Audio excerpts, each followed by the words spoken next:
ಸುಮಾರು ವರ್ಷಗಳ ಹಿಂದೆ ನಾಗಗಳಿಂದ ಆವರಿಸಿಕೊಂಡಿದ್ದ ಸ್ಥಳ ಇಂದು ತ್ರಿಮಾರ್ತಿಗಳ ಶಕ್ತಿಪೀಠವಾಗಿ ಕಂಗೊಳಿಸುತ್ತಿದೆ. ಬರುವ ಭಕ್ತಾದಿಗಳೆಲ್ಲರಿಗೂ ಕಷ್ಟ ಕಾರ್ಪಣ್ಯಗಳನ್ನು ಈಡೇರಿಸುತ್ತಾ ಬರುತ್ತಿರುವ ಪ್ರಥಮ ದೇವಿಯಾಗಿ, ಗ್ರಾಮ ದೇವತೆಯಾಗಿ ಶ್ರೀ ಕೆಂಪಾಂಬಿಕೆ ದೇವಿ ಮತ್ತು 25 ವರ್ಷಗಳಿಂದ ಶ್ರೀ ಮಹಾಶಕ್ತಿಯುಳ್ಳ ಪ್ರತ್ಯಂಗಿರ ದೇವಿ ಸಮೇತ ಶ್ರೀ ನಾಗದುರ್ಗಾ ದೇವಿಯುಳ್ಳ ತ್ರಿಶಕ್ತಿ ಪೀಠವು ಎಂದು ಆರಾಧಿಸಲ್ಪಡುತ್ತಿದೆ.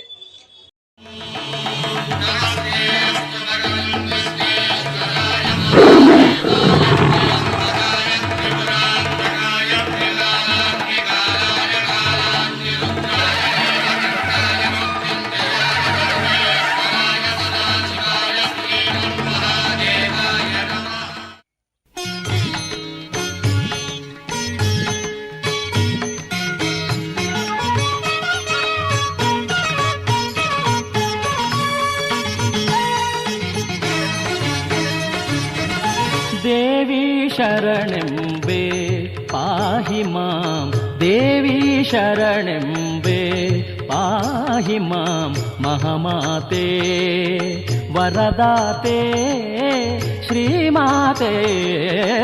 ದೇವಿ ಶರಣೆಂಬೆ ಪಾಹಿ ಮಾಂ, ಮಹಾಮಾತೆ ವರದಾತೆ ಶ್ರೀಮಾತೆ. ದೇವಿ ಶರಣೆಂಬೆ ಪಾಹಿ ಮಾಂ.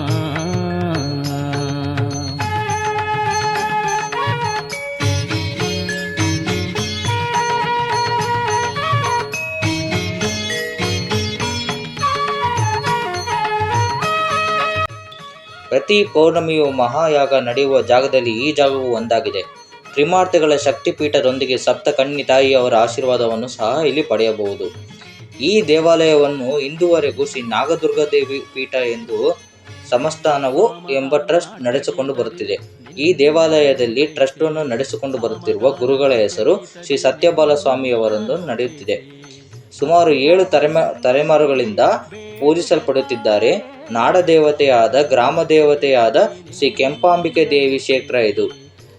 ಈಗ ತ್ರಿಶಕ್ತಿ ಪೀಠವು ಮುಂಬರುವ ಕಾಲದಲ್ಲಿ ಪಂಚಶಕ್ತಿ ಪೀಠವಾಗಲಿದೆ.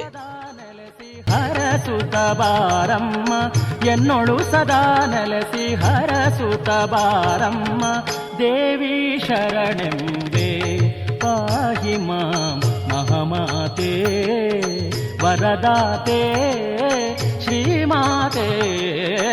ದೇವಿ ಶರಣೆಂಬೆ ಪಾಹಿ ಮಾಂ.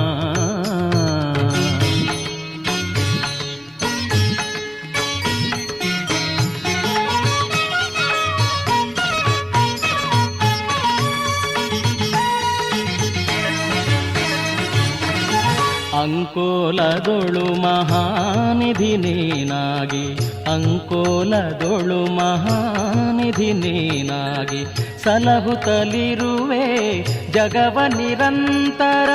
ಅಂಕೋಲದೊಳು ಮಹಾನಿಧಿ ನೀನಾಗಿ ಸಲಹುತ್ತಲಿರುವೆ ಜಗವ ನಿರಂತರ. ಮಹಾಶಕ್ತಿ ಮಾತೆ ಸಿಂಹವಾಹಿನಿ, ಮಹಾಶಕ್ತಿ ಮಾತೆ ಸಿಂಹವಾಹಿನಿ. ದೇವಿ ಶರಣೆಂಬೆ. ಮಂಗಳವಾರ, ಶುಕ್ರವಾರ, ಭಾನುವಾರ ಅಂತ ವಿಶೇಷ ಪೂಜೆಗಳಿರುತ್ತೆ.